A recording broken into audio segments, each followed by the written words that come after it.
So let's dive into one of the toughest challenges out there for any creator, actually launching a new app. It's this world of just incredible potential, right? But man, is it also packed with intense competition.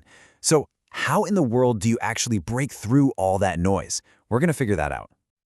I'm sure you've heard this a million times. It's this romantic idea that gets so many of us through those late nights of coding and debugging.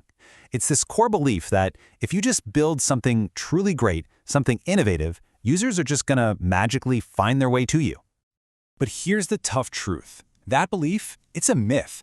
And honestly, it's a really dangerous one. In today's ridiculously crowded market, having a great product is just the price of admission. It's the ticket you need to even get into the game. It in no way guarantees you're going to win or even get to play. And this gets us to the very first and maybe the biggest problem, what I call the builder's mindset dilemma. See, on one side, you've got the builder's mindset. This is where most of us creators are comfortable, right? We're focused on writing elegant code, dreaming up cool new features, and trying to make the product absolutely perfect. But then there's the marketer's reality. And that world is all about finding your audience, figuring out how to reach them, and, getting people to actually care.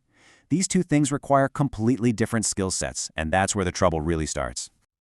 This just nails it. The real bottleneck, the biggest thing holding you back, usually isn't the technical challenge of building the app. It's the very human challenge of making it matter to other people. Because, let's be real, without marketing, even the most brilliant app is just lines of code sitting on a server somewhere, totally invisible. And that leads us right into our second major hurdle, the strategy and resource void. This is where all those good intentions and hard work can run into a pretty brutal reality. Just to give you a sense of the scale of this challenge, look at this number, 1.9 million. That's how many other apps you are competing with for attention on the Apple App Store alone. You're not just trying to be good, you're trying to be findable in an ocean of other apps. And for so many solo founders and small teams, this is what it feels like. You spend your precious time, money, and energy on outreach, but it feels like you're just screaming into an empty canyon.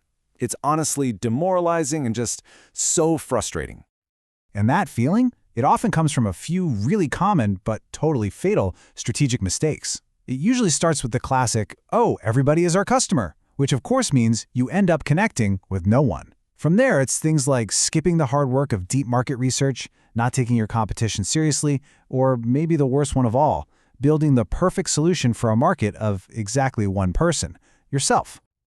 Okay, we've laid out the problems, the pain points, the traps you can fall into, so the million-dollar question is, how do you actually beat these odds? Well, the answer starts way before you even think about hitting that launch button. It all begins with building a solid pre-launch foundation. You gotta understand, a successful launch is not a one-day thing. It's the grand finale of a really well-planned campaign. This 90-day countdown is a fantastic way to think about it. At 90 days out, you just get your digital footprint set up, website, social media accounts. At 60 days out, you start sharing your journey. And then at 30 days out, you start actively engaging with that community you've been building. Now, I mentioned building in public. This is such a powerful strategy right now. Instead of, hiding away in your secret lab until everything's perfect, you turn the whole messy development process into your marketing. You share your progress, you share your struggles, your breakthroughs.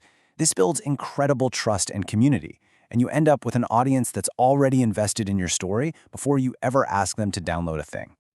And check this out.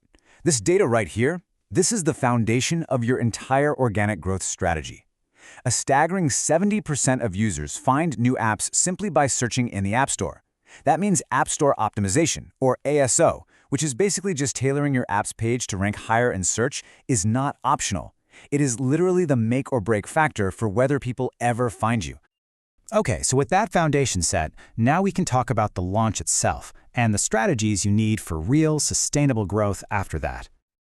Using a platform like Product Hunt can be an absolute game changer, but you can't just wing it. You need a plan. First, you have to time it perfectly. Launch at 12:01 a.m. Pacific time to get a full 24 hours of visibility. Then, you mobilize that audience you've been building. All day long, you stag your outreach to keep the momentum going.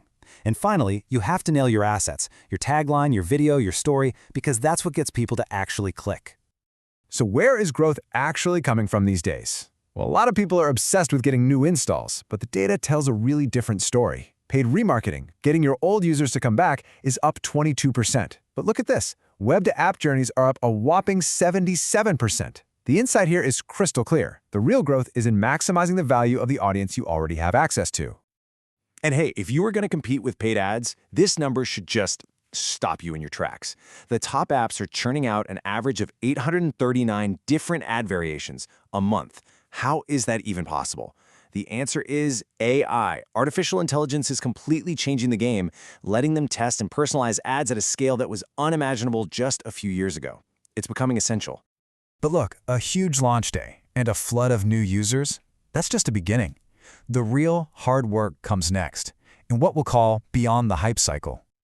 This is probably one of the most brutal statistics in the entire app world. Roughly 80% of all those users you worked so hard to get will just abandon your app within the first 3 days. It just goes to show you that getting users in the door is pointless if you can't get them to stay. That first impression is absolutely everything. This means your onboarding, that first experience a user has one single critical mission. Get them to their aha moment as fast as you possibly can. That's that magic instant where they finally get it, where they understand the core value your app provides them. The quicker you can deliver that moment of clarity, the better chance you have that they'll stick around. Now, for those of you aiming really high, getting featured by Apple's editors is like the holy grail of visibility. And it's not just luck. They look for really specific things. Of course, it starts with an impeccable design and something genuinely innovative. But they also really care about things like accessibility for everyone and whether you're using their latest tech like widgets or ARKit. If you think you've got the goods, you can actually nominate your app. Just make sure you do it about 3 months ahead of time. So, if there's just one thing you take away from all of this, let it be this. A launch is not a single day on your calendar. It's a whole strategic process. It's a system that starts months before you launch and continues long after your app is live. It really is a marathon, not a sprint. And that brings us to one final, really important question you should ask yourself. Is your next big idea just a product, a collection of code and features? Or is it a business, a complete system that's designed not just to exist, but to actually reach an audience, solve a real problem, and thrive? The answer to that question will define your entire journey.